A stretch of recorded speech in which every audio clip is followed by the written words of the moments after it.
বিধানসভায় অগ্নিমিত্রা পালের সেই মন্তব্য সংখ্যালঘু ইস্যুতে তিনি যে মন্তব্য করেছেন সেই মন্তব্যে আজও উত্তপ্ত বিধানসভায় বিজেপি বিধায়কের বিরুদ্ধে নিন্দা প্রস্তাব আনেন পরিষদীয় মন্ত্রী শোভনদেব চট্টোপাধ্যায়।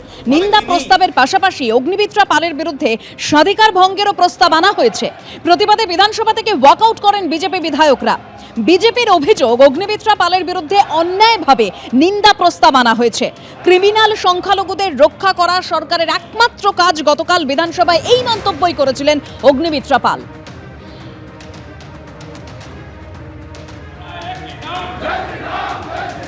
কথা নিয়েই এসেছিলাম, যা সারাদিনই আমরা বিতর্কে অংশগ্রহণ করব। তালিকা সবই পাঠিয়ে দেওয়া হয়েছে। তা সত্ত্বেও কালকে কোনো রকম অ্যাডভান্স শব্দও ছিল না। সিরাজ আদ্দিন, যার পেছন থেকে বোধহয় জনসমর্থন সরে যাচ্ছে হুমায়ুন কবির এবং নওশাদ সিদ্দিকীর সৌজন্যে, ফলে তিনি আবার একটা ওই কমিউনিটি মোবিলাইজেশনের কাজ করছেন, ঘৃণ্য খেলায় নেমেছেন। কালকে হাউসে যা বলা হয়েছে সব অন রেকর্ড। ক্রিমিনাল সংখ্যালঘুদের রক্ষা করা সরকারের একমাত্র কাজ। গতকাল বিধানসভায় এই মন্তব্য করেছিলেন অগ্নিমিত্রা পাল, আর গতকালও এ নিয়ে উত্তেজনা ছড়ায়। আর আজও এই মন্তব্যকে কেন্দ্র করে উত্তপ্ত হয়ে ওঠে বিধানসভায় বিজেপি বিধায়কের বিরুদ্ধে নিন্দা প্রস্তাব আনেন পরিষদীয় মন্ত্রী শোভনদেব চট্টোপাধ্যায়। নওশাদ সিদ্দিকী কি বলেছেন শোনাব।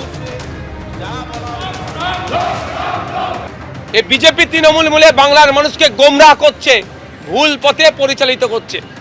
যেই ব্লকে 20% মুসলিম আছে সেই ব্লকগুলোকে সংখ্যালঘু ব্লক বলে চিহ্নিত করা হয়। স্কুল এডুকেশনে, মাদ্রাসা এডুকেশন, মাইনরিটি অ্যাফেয়ার্স যে ডিপার্টমেন্টে যে টাকা আছে ওখানে সেটা খরচ করে। শুধুমাত্র মাদ্রাসায় খরচ হয় না, স্কুলেও খরচ হয়। তাহলে এই কথাগুলো ওনারা বলেন না, এই জন্যই বলে না, মানুষকে বিভ্রান্ত করার জন্যই তারা এইগুলো চুপ থাকে। আর যেগুলো অনৈতিক কথা, অন্যায় কথা, সেগুলো জনমানুষে বলে।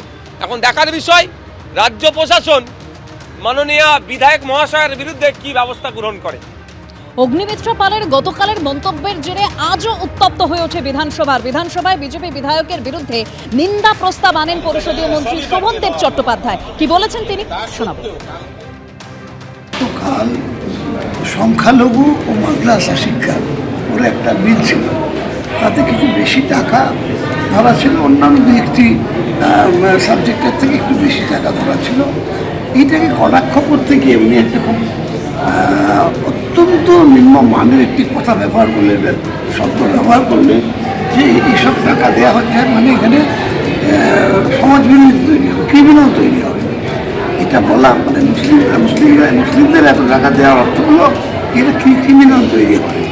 এই যে কথাটা উনি বললেন, এটা এই সভাতে অন্তর্ভুক্ত একগাদা মুসলিম বিধায়ক আছে, সেইখানে ধরে এই ধরনের একটা অশালীন কথাবার্তা বলা বিধানসভার অভ্যন্তরে এরকম মানে গোটা হাউসের প্রত্যেকটি সদস্যকে অপমান করেছে, অসম্মান করেছে। সেই জন্য তার বিরুদ্ধে আমরা আজকে প্রিভিলেজ মোশন আনলাম। ক্রিমিনাল সংখ্যালঘুদের রক্ষা করা সরকারের একমাত্র কাজ। গতকাল বিধানসভায় এই মন্তব্য করেছিলেন অগ্নিমিত্রা পাল, আর গতকালই এই প্রসঙ্গে উত্তেজনাও ছড়ায়, যার পাল্টা জবাব গতকালই দিয়েছিলেন ফিরহাদ হাকিম।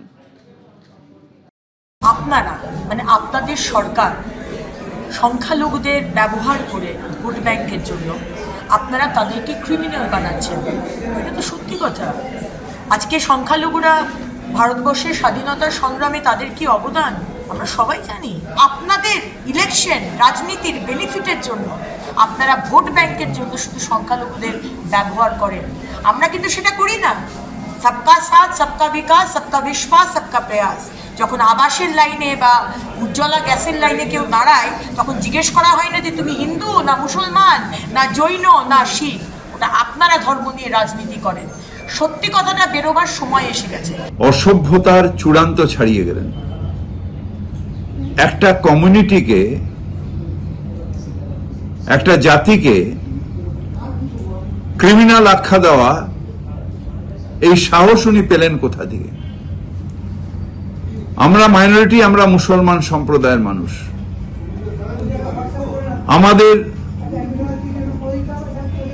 ভারতবর্ষের আমরা মানুষ। ভারতে আমাদের সমান অধিকার, অগ্নিমিত্রা পালের যে অধিকার, আমার বা যে কোনো মাইনরিটির একই অধিকার। সেখানে উনি দাঁড়িয়ে বিধানসভায় বলছেন মাইনরিটি কমিউনিটিকে ক্রিমিনাল বানানো, ক্রিমিনাল হয়ে রয়েছে। কে criminal? APJ Abdul Kalam criminal?